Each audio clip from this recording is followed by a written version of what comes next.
October 1886.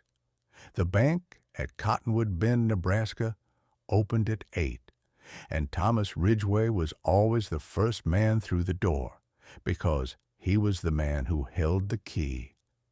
He was 38 years old, a widower of 2 winters, and that morning he carried 9 letters in a leather satchel, each one folded the same way, each one sealed with the same gray wax.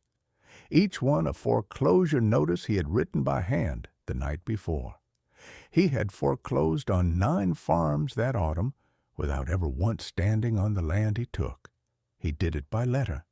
He believed that was the merciful way to do it. A man should not have to watch another man read the worst news of his life. So he sent the worst news by post, and he stayed behind his desk, and he kept the ledger clean. What Thomas Ridgway did not know that cold blue morning was that the 10th letter, the one he had not yet written, the one for the Harrow place out past the creek, would come back to him 3 weeks later in an envelope addressed in his dead wife's hand, the same loop on the capital R, the same downstroke she had always pressed too hard, so it tore a little hair of paper every time. He would hold it under the lamp and feel the floor of the world tilt under his boots. But that was 3 weeks away. On the morning of the 9 letters, he only finished his coffee, settled his hat, and walked out into the dust. His wife had been named Clara. She had died in the spring of 1884 of a fever that took her in 9 days, and Thomas had counted every one of those days afterward the way a man counts coins he can never spend. Clara had been the only person in Cottonwood Bend who argued with him about the bank. She used to sit across the supper table and tell him that a ledger was a poor place to keep a soul. He had loved her and disagreed with her, and in the end kept the ledger anyway. After the fever, he had become harder, not softer. His grief had turned to stone instead of water. The town noticed. The town said the bank had gotten colder since Mrs. Ridgway passed. They were not wrong. The 9 farms went the way foreclosed farms go. Wagons loaded in the rain. Children sitting on bundled quilts, watching the only home they had ever known shrink behind them. Thomas saw none of it. He had a clerk named Pruitt for the seeing. Pruitt rode out, posted the notices on the doors, and rode back with the keys. And Thomas filed the deeds in the long oak drawer behind his chair and never let himself think about the quilts. The 10th name in his book was Harrow. The Harrow place sat on 160 acres of creek-bottom land that the railroad would want within the year, and Thomas knew it, and the directors in Omaha knew it, and that was why the Harrow note had been bought up and called in early, though the family had never missed a payment by more than a season. There was a woman out there now, the clerk said, a widow. Her husband had died under a wagon the previous fall, and she had been running the place alone with a hired man and 2 children since. Then she'll have heard hard news before, Thomas said. Write it the same as the others. But he did not write it the same as the others. He found, when he sat down with the pen that night, that his hand would not move. He told himself it was the lateness of the hour. He banked the lamp and went to bed, and did not write the 10th letter at all. He wrote out himself instead. He had not done that in 2 years. He told Pruitt he wanted to see the creek-bottom acreage with his own eyes for the railroad valuation, and that was half true, and the other half he did not have a word for. The morning was bright, and the cottonwoods along the water had gone the color of old brass. He found the Harrow place at the end of a rutted lane, a low sod and timber house, a good barn, a kitchen garden put down for winter, and a woman in a faded blue dress, splitting kindling at the block with a steadiness that told him she had done it 10,000 times. She straightened when she heard the horse. She was perhaps 30, brown hair pinned back hard, a face weathered handsome by sun and work, and eyes that took the measure of his good coat and his soft banker's hands in about the time it takes to draw breath. "You'll be from the bank," she said. It was not a question. She set the axe down against the block, head out, the way a person does who means to pick it up again. "I am," Thomas said. "Thomas Ridgway. And you are Mrs. Harrow?" "Margaret Harrow." She wiped her palm on her apron, but did not offer it. "You've come a long way to do by mouth what you've been doing by mail." He felt the remark land somewhere under his ribs. "I've come to look at the creek land," he said, "for the railroad." "Of course you have." She nodded slowly. "And the letter? You'll send that the regular way, I expect, so you don't have to see the wagon load." Thomas opened his mouth and found nothing in it. A boy of about 7 had come to stand in the doorway behind her, and a smaller girl behind him, both of them watching the stranger with the still careful eyes of children who have already learned that strangers bring change. Margaret Harrow did not look back at them. She kept her eyes on Thomas and her chin level, and waited. "The note has been called," he said at last, "by the directors. It was not my decision alone." "No," she agreed. "I don't suppose a thing like this ever is anybody's decision alone. That's the beauty of a bank. There's always 9 other men to share the shame, and so it weighs on nobody at all." She picked the axe back up. "You can look at your creek, Mr. Ridgway. The water's where it's always been. We've got till the snow, I'm told. We'll be gone before it." He rode down to the creek because he did not know what else to do with himself, and he sat on his horse among the brass-colored cottonwoods and looked at the water that the railroad wanted, and for the first time in 2 years he thought about the quilts. When he rode back past the house an hour later, Margaret Harrow was gone from the block, and the boy was splitting the kindling now, swinging the axe too high, missing, swinging again. Thomas almost stopped to teach him the shorter, surer stroke his own father had taught him. He did not. He told himself it was not his place. He rode home, and that night the lamp burned late again, and the 10th letter still did not get written. What got written instead, 3 days later, was a letter from Margaret Harrow to him. It came by the regular post, in a plain envelope, in a plain, firm hand, and it said this: that her late husband had carried a private note of $200 with Thomas's bank, separate from the mortgage, that she could not pay it, that she understood it gave him the right to the team of horses as well as the land, and that she was asking, not for mercy, she wrote. She had given up the habit of asking for mercy, but for the loan of the smaller mare for 2 weeks, so that she could haul her household 40 miles to her sister's place in Beatrice before the snow closed the road. She would return the mare by a hired boy. She signed it Margaret Harrow, and under that she wrote, "The children thank you in advance for the kindness," in a way that made it clear the children had not been told to thank anybody and would not have if they had. Thomas read it twice. He wrote back that she could keep the mare. He did not charge her for it.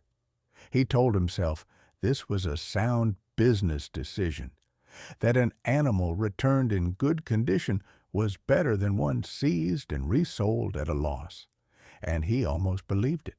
He wrote out a second time to bring word himself, which a banker has no earthly reason to do, and which Pruitt noted in his neat clerk's mind and said nothing about. The second visit was longer. The boy, whose name was Sam, had got the short stroke right by then on his own, and Thomas found himself standing at the kindling block telling the boy he'd done well, and the boy looking up at him with a guarded pride that cut Thomas worse than any insult Margaret had paid him. Margaret came out wiping flour from her hands and stood in the door and watched the two of them, the banker and her son, and something moved across her tired face that she put away before it could be read. "You keep coming back," she said when the boy had run off. "Men like you don't ride 40 miles twice to forgive $200. What is it you're after, Mr. Ridgway?" "I don't know," Thomas said. It was the truest thing he had said aloud in 2 years. She studied him a long moment. "My husband used to say a man who doesn't know what he's after is the most dangerous kind, because he'll take what's in front of him just to have an answer." She folded her arms. "I buried a husband under a wagon.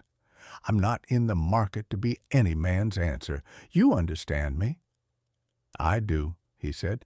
"I came to tell you the mare's yours to keep, not loaned, yours, for the journey and after." She did not thank him. She looked at him as though he had handed her something heavy she had not asked to hold. "Why?" "Because Clara would have wanted me to," he said, and was as startled to hear it as she was. He had not said his wife's name aloud to another living person in a year and a half. "Clara." Margaret turned the name over. "Your wife." "She died of a fever 2 springs back." He looked at the brass cottonwoods. "She used to tell me a ledger was a poor place to keep a soul. I never could make her understand a ledger is the only honest thing in the world. It can't lie. It can't be moved by a sad story." He heard his own voice and stopped, ashamed of it. Margaret Harrow looked at him for a long time. "She sounds like she was right," she said, "and you sound like you knew it, and that's the worst kind of grief there is. Burying the one person who told you the truth, and then proving them true by going on without them." She uncrossed her arms. "Stay to supper, Mr. Ridgway. The children should see a banker eat like a man. It'll do them good to learn you're not the devil, only a fool who's lonelier than he lets on." He stayed to supper. He stayed past dark. He helped Sam with the kindling, and the girl, whose name was Ada, fell asleep against his arm at the table without knowing or caring who he was, and Thomas sat very still so as not to wake her, and felt the whole stone architecture of 2 years begin, somewhere far down, to crack. The letter came 8 days after that. It was a Tuesday, and the post had come in on the noon stage, and Pruitt had sorted it and left the personal letters on the corner of Thomas's desk, as he always did. There were 3 that day. 2 were business. The third stopped his heart. It was addressed to Mr. Thomas Ridgway, Cottonwood Bend, in his dead wife's hand. He knew it before he touched it. He knew it from across the desk. The loop on the capital R was hers, that backward little flourish she'd been taught at a school in St. Louis and had never lost. The capital T had her crossbar, sloped up at the end like she was always in a hurry to get to the next word. He picked the envelope up, and his hands were not steady. He turned it over. The seal was gray wax, the same gray wax he sealed his own letters with, the same wax that sat in the drawer of this very desk. He cut it open with the bone knife Clara had given him their first Christmas, and there was a single sheet of paper inside, and on it, in that hand, that exact and impossible hand, were written a deed's worth of words. It was a quitclaim It conveyed the 160 acres of the Harrow place, the creek bottom and all free and clear, to Samuel and Ada Harrow, the minor children of the late John Harrow, to be held until their majority. And it was signed at the bottom, in full, Clara Ridgway. His wife had been dead 2 years and 7 months. Thomas Ridgway sat in his chair and did not move for the length of time it takes a lamp to gutter. Then he got up and put on his hat and rode out to the Harrow place in the failing light, with the deed inside his coat and his heart going like a hammer on cold iron. She was at the block. Of course she was. He swung down off the horse before it had fully stopped and crossed the yard with the paper in his fist. "What is this?" he said. He did not mean it to come out like an accusation, but it did. "Mrs. Harrow, what is this?" She looked at the paper. She did not flinch. "You'll have to tell me. I can't read your bank's papers from here in the dark. It's a deed to this land, to your children." His voice cracked on the next part. "Signed by my wife, by Clara, in Clara's own hand. Clara, who has been in the ground since the spring of 1884. He held it out to her, shaking. "How do you have my dead wife's hand?" And Margaret Harrow looked at the paper, and then she looked at him, and the whole tired, weathered face of her went soft and terrible all at once. And she said, "Because she taught me it." "What?" "Sit down, Thomas." It was the first time she had used his given name. "Before you fall down, sit down on the block there. You don't know who I am, you never asked. Bankers don't." She wiped her hands and came and stood close. "Clara Ridgway was my teacher 12 years ago, before she was your wife, before she ever set foot in this county. She taught a one-room school in St. Louis, and I was a girl of 18 in the back row who could not write her own name, and she kept me after the lamps were lit every evening for a winter, and she put the pen in my hand, and she set her hand over mine, and she taught me her letters, Thomas, the loop on the R, the hurried T. I write the way she wrote because she is the one who taught me how.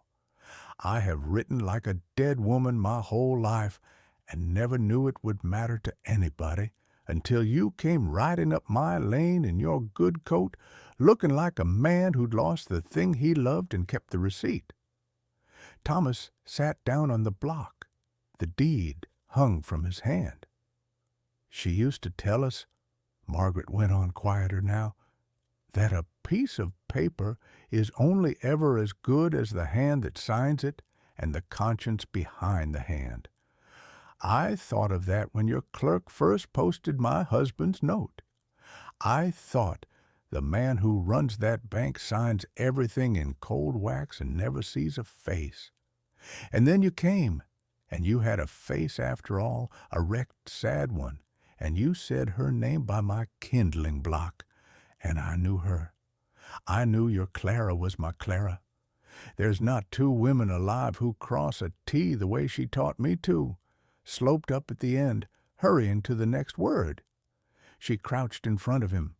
"I wrote that deed in her hand on purpose, not to trick you, to wake you, so that the one piece of paper that ever made it across your cold desk and into your stone heart would be one you couldn't file in a drawer and forget. I signed it in her name because you don't listen to the living, Thomas. You only ever listen to her." He was weeping. He had not wept at the funeral, nor in 2 years and 7 months since.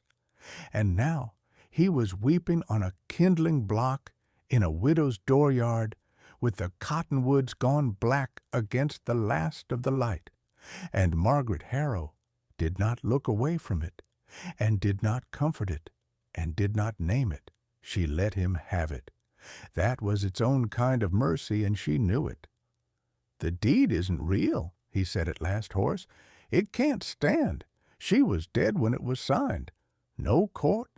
I know it isn't real, Margaret said. I'm not a fool. It won't take an acre off your books. I never thought it would. She took the paper gently out of his hand and held it up between them. But the question it asks is real. The question is, what would Clara Ridgway have you do? Not the bank. Not the 9 other men in Omaha who share your shame so it weighs on nobody. Her. The one person who ever told you the truth and proved it by leaving you alone with it. What would she write, Thomas, if her hand could still write? I think you've known the answer since the morning you rode out here instead of mailing the 10th letter. And he had. God help him, he had known it on the morning of the 9 letters when his hand would not move across the page. He stayed that night again, and in the morning he rode back to Cottonwood Bend, and he did a thing no banker in the territory had done in living memory. He went to the long oak drawer behind his chair, and he took out the Harrow note, the called note, the one the directors had bought up early because the railroad wanted the creek bottom. And he paid it himself. $200 of the private note and the $1,160 of the mortgage besides, out of his own account, every dollar.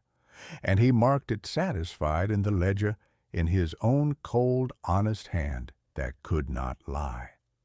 Then he drew up a true deed, a real one, witnessed, recorded, lawful, conveying the 160 acres of the Harrow place to Samuel and Ada Harrow, to be held in trust by their mother, Margaret, until their majority. He signed it Thomas Ridgway, and under his name, where there was room, he wrote 4 more words in a hand that tried and almost managed to make a backward loop on the R, as Clara would have. Pruitt watched him do all of it and said, for once, something. The directors will want to know why the creek land's gone off the books, the clerk said. The railroad. Tell the directors, Thomas said, that the title was clouded. Tell them a prior claim came forward, a signature they couldn't break. He closed the ledger. It's the truth. Let them chase it. He rode out to the Harrow place a 4th time with the lawful deed, and this time he did not ride away. He mended the short stroke into Sam's swing for good. He taught Ada to write her own letters at the kitchen table by lamplight, her small hand under his, the way a school teacher in St. Louis had once taught a girl of 18 in a back row. He did not court Margaret Harrow that winter or the next. Grief on both sides was too near and too honest a thing to hurry. But the snow came and the road closed, and she did not haul her household 40 miles to Beatrice after all, and the smaller mare grew fat in the good barn, and there was a banker at the supper table who had learned, late and hard, to eat like a man. They married in the spring of 1888, 2 years on in the brass-colored season, under the cottonwoods the railroad never got. By then the whole of Cottonwood Bend knew the story, or knew a version of it. They said the cold banker had been softened by a widow. They said it was the children that did it. They were not wrong, but they were not right either, because the one thing the town never knew was the deed, the impossible paper signed in a dead woman's hand, the loop on the R that a teacher in St. Louis pressed into a girl too hard to ever come out, the question that no court would honor and no honest heart could refuse. Thomas Ridgway kept that paper to the end of his days, not in the long oak drawer with the deeds and the satisfied notes. He kept it folded in the breast pocket of his good coat, over the ribs, where it had first landed, where Clara's hand and Margaret's hand were the same hand, where the ledger had finally cracked and let a soul back in. Here is what the records show for those who go looking. The Harrow farm stayed in the family. The railroad ran its line a mile north along easier grade and never missed the creek bottom. Samuel Harrow grew up to read law in Lincoln and spent his career, the books say, defending small holders against the calling of their notes. And he was known for a peculiar habit. He would not let a foreclosure be served by letter. He made the bank's man stand on the land and read it to the family's face. When asked why, he is recorded to have said only that he had learned young that the cruelest thing a powerful man can do is arrange never to see the harm. He never explained where he learned it. The deed his stepfather kept was buried with that man in 1899, folded over the ribs where it had ridden for 13 years, the gray wax cracked, but the writing on it still legible, two women's one hand carried down into the ground with him. If this story stayed with you, sit with it a moment before you go. Here is the question worth carrying. Have you ever been so sure that the cold, correct thing was the kind thing, and only learned the difference because someone you'd written off forced you to see a face? Tell me about it down in the comments. I read them all, and the best ones stay with me longer than you'd think. And if you want another story about hard hearts cracked open on the frontier, about the dignity of the people the powerful tried hardest not to see, it is waiting for you right here.